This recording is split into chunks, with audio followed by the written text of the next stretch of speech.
നമസ്കാരം. ഇൻഫർമേഷൻ മീഡിയയുടെ പുതിയൊരു വീഡിയോസിലേക്ക് എല്ലാ കൂട്ടുകാർക്കും ഒരിക്കൽ കൂടി സ്വാഗതം. എൻ്റെ വീഡിയോ കാണുന്ന 90% ആളുകളും മഞ്ഞ ചുവപ്പ് റേഷൻ കാർഡുകൾ ഉപയോഗിക്കുന്ന ആളുകളാണെന്ന് എനിക്കറിയാം. നമ്മൾ അറിയാതെ ശ്രദ്ധിക്കാതെ മഞ്ഞ ചുവപ്പ് റേഷൻ കാർഡുകൾ കൊണ്ട് സാധനങ്ങൾ വാങ്ങിക്കഴിഞ്ഞാൽ പിന്നീട് ഒരുപാട് വലിയ രൂപത്തിലുള്ള ഫൈനുകൾ തിരിച്ചടക്കേണ്ടി വരും. 30,000 40,000 രൂപ വരെ ഫൈൻ അടച്ച ആളുകൾ തന്നെ നമുക്ക് പരിചയമുണ്ട്. എന്തെല്ലാം കാര്യങ്ങൾ നമ്മൾ ശ്രദ്ധിക്കണം, അതുപോലെ തന്നെ ഉദ്യോഗസ്ഥർ വീട്ടിൽ വരികയാണെങ്കിൽ നമ്മൾ എന്തെല്ലാം കാര്യങ്ങൾ അവർക്ക് കാണിച്ചു കൊടുക്കേണ്ടി വരും, നമ്മൾ റേഷൻ ഷോപ്പിൽ നിന്ന് സാധനങ്ങൾ വാങ്ങാൻ പോകുമ്പോൾ എന്തെല്ലാം കാര്യങ്ങൾ ശ്രദ്ധിക്കണം എന്നതിനെക്കുറിച്ചെല്ലാം നോക്കാം. അതിനു മുമ്പായി ഇൻഫർമേഷൻ മീഡിയയുടെ വീഡിയോസ് നിങ്ങൾ ആദ്യമായിട്ടാണ് കാണുന്നതെങ്കിൽ ചാനൽ സബ്സ്ക്രൈബ് ചെയ്യാൻ മറക്കരുത്.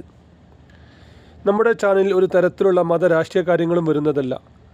ഗവൺമെൻറ്റിൽ നിന്ന് ലഭിക്കുന്ന സേവനങ്ങൾ, ആനുകൂല്യങ്ങൾ, അറിയിപ്പുകൾ എന്നിവയെക്കുറിച്ച് മാത്രമായിരിക്കും വീഡിയോസ് വരുന്നത്. ശ്രദ്ധിക്കുക, നമ്മൾ വീഡിയോ ചെയ്യുന്ന ദിവസത്തെ നിയമങ്ങൾ അനുസരിച്ചാണ് നമ്മൾ വീഡിയോ ചെയ്യുന്നത്. ഗവൺമെൻറ് സേവനങ്ങൾ എപ്പോൾ വേണമെങ്കിലും പുതിയ മാറ്റങ്ങൾ വരാം. ഏറ്റവും പുതിയ അറിയിപ്പുകൾ ലഭിക്കാൻ ചാനൽ സബ്സ്ക്രൈബ് ചെയ്ത് മറ്റു കൂട്ടുകാരിലേക്ക് ഷെയർ ചെയ്ത് കൊടുക്കുക. തൊട്ടടുത്തുള്ള ബെല്ലൈക്കൻ കൂടി ക്ലിക്ക് ചെയ്ത് വെക്കുക. മഞ്ഞ ചുവപ്പ് റേഷൻ കാർഡുകൾ ഉപയോഗിക്കുന്ന ആളുകൾക്ക് സബ്സിഡി നിരക്കിലാണ് സാധനങ്ങൾ ലഭിക്കുന്നത്. മഞ്ഞ റേഷൻ കാർഡുകൾ ഉപയോഗിക്കുന്ന ഓരോ വ്യക്തികൾക്കും 30 കിലോ ധാന്യങ്ങളും, ചുവപ്പ് റേഷൻ കാർഡ് ഉപയോഗിക്കുന്ന ഓരോ വ്യക്തികൾക്ക് 5 കിലോ ധാന്യങ്ങളുമാണ് ലഭിച്ചുകൊണ്ടിരിക്കുന്നത്. നമ്മൾ അറിയാതെ ശ്രദ്ധിക്കാതെ നമുക്ക് അർഹതയില്ലാതെ നമ്മൾ സാധനങ്ങൾ വാങ്ങിക്കഴിഞ്ഞാൽ പിന്നീട് നമ്മൾ വാങ്ങുന്ന ഓരോ കിലോ അരിക്കും നമ്മൾ വലിയ രൂപത്തിലുള്ള ഫൈനുകൾ തിരിച്ചടക്കേണ്ടി വരും. നമ്മൾ വാങ്ങിയ ഓരോ കിലോ അരി കണക്കാക്കിയാണ് അതിൻ്റെ ഫൈനുകൾ ഈടാക്കുന്നത്.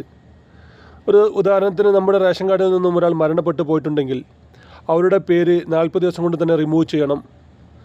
അല്ലാത്ത പക്ഷം നമ്മൾ പിന്നീട് അരി വാങ്ങുന്ന ഓരോ കിലോ അരിയും അവർക്കും ലഭിക്കുന്നുണ്ട്. നമ്മൾ ഫിംഗർ വെച്ച് വാങ്ങുന്ന അരി ആയതുകൊണ്ട് തന്നെ അവരുടെ പേരുള്ള അരിയും അറിയാതെ നമ്മൾ വാങ്ങുന്നുണ്ട്.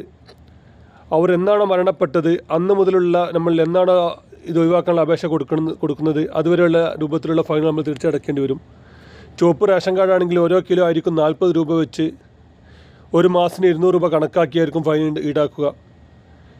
അതുപോലെ തന്നെ പ്രവാസികളായ ആളുകളുണ്ടെങ്കിൽ അവരുടെ പേരും ഒഴിവാക്കണം. ഓരോ വ്യക്തികൾക്കും ഇപ്പോൾ ചുവപ്പ് റേഷൻ കാർഡിൽ നിന്നാണെങ്കിൽ 200 രൂപ ഓരോ മാസം ഫൈൻ ഈടാക്കുന്ന രൂപത്തിൽ വലിയ ഫൈനുകളായിരിക്കും അവസാനം വരിക.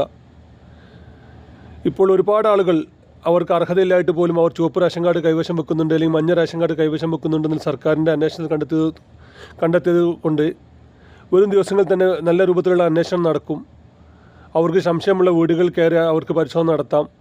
അതുപോലെ തന്നെ സപ്ലൈ ഓഫീസിൽ നേരിട്ട് പരിശോധന നടത്താം. റേഷൻ കാർഡിൽ നമ്മൾ സാധനം വാങ്ങുന്ന സമയങ്ങളിൽ പരിശോധന നടത്താം. അങ്ങനെ ഒരുപാട് പരിശോധന നടത്തപ്പെടും. അതിലേതെങ്കിലും നമ്മളൊന്ന് പെട്ടുകഴിഞ്ഞാൽ നമുക്ക് വലിയ രൂപത്തിലുള്ള ഫൈനുകൾ തിരിച്ചടക്കേണ്ടി വരും. നമ്മൾ 1000 സ്ക്വയർ ഫീറ്റ് മേലെ വീട്ടിൽ താമസിക്കുന്ന ആളുകളാണെങ്കിൽ നമുക്ക് ചുവപ്പ് റേഷൻ കാർഡിന് അർഹതയില്ല.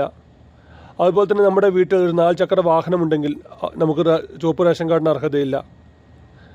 അതുപോലെ തന്നെയാണ് കുടുംബത്തിൽ ഒന്നാകെ 1 ഏക്കർ മേലെ ഭൂമി ഉണ്ടെങ്കിൽ, കുടുംബത്തിൽ ആർക്കെങ്കിലും ഗവൺമെൻറ് അർദ്ധ സർക്കാർ സ്ഥാപനങ്ങളിൽ ജോലി ചെയ്യുന്നവരുണ്ടെങ്കിൽ, അങ്ങനെ ഒരുപാട് ആളുകൾക്ക് ചുവപ്പ് റേഷൻ കാർഡിന് അർഹതയില്ലാത്തവരുണ്ട്. നമ്മൾ ഓരോ പ്രാവശ്യവും നമ്മൾ അറിയാതെ ഇങ്ങനെ വാങ്ങിക്കഴിഞ്ഞാൽ എത്രയാണ് നമ്മൾ വാങ്ങിയത് അത് ഓരോ കിലോന് 40 രൂപ വെച്ച് ഫൈൻ ഈടാക്കുന്നുണ്ട്.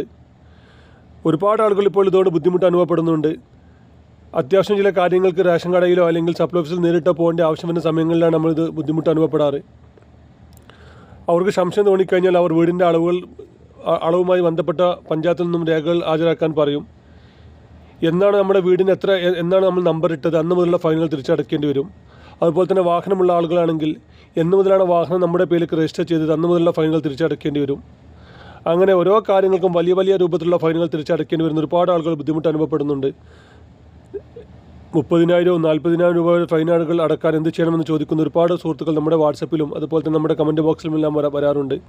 ഇങ്ങനെയുള്ള ആളുകൾ പ്രത്യേകം ശ്രദ്ധിക്കുക. നമ്മൾ ഉപയോഗിക്കുന്ന റേഷൻ കാർഡുകൾ നമുക്ക് അർഹതയുണ്ടെന്ന് നമ്മൾ ഉറപ്പുവരുത്തുക. അതുപോലെ തന്നെ വെള്ള നീല കാർഡുകൾ ഉപയോഗിക്കുന്ന ആളുകൾക്ക് ഇപ്പോൾ അതിന് അർഹതയുണ്ടെങ്കിൽ അവർക്ക് ചുവപ്പിലേക്ക് മാറാനുള്ള അവസരം കൂടി നിലവിലുണ്ട്. വീഡിയോ ഇഷ്ടപ്പെട്ടെന്ന് കരുതുന്നു. ഇതുപോലത്തെ ഇൻഫോർമേറ്റീവായ വീഡിയോ ലഭിക്കാൻ ചാനൽ സബ്സ്ക്രൈബ് ചെയ്ത് മറ്റു കൂട്ടുകാരിലേക്ക് ഷെയർ ചെയ്ത് കൊടുക്കുക. നമുക്കൊരു പുതിയ വീഡിയോസുമായി കാണാം. അതുവരേക്കും എല്ലാ കൂട്ടുകാർക്കും നന്ദി.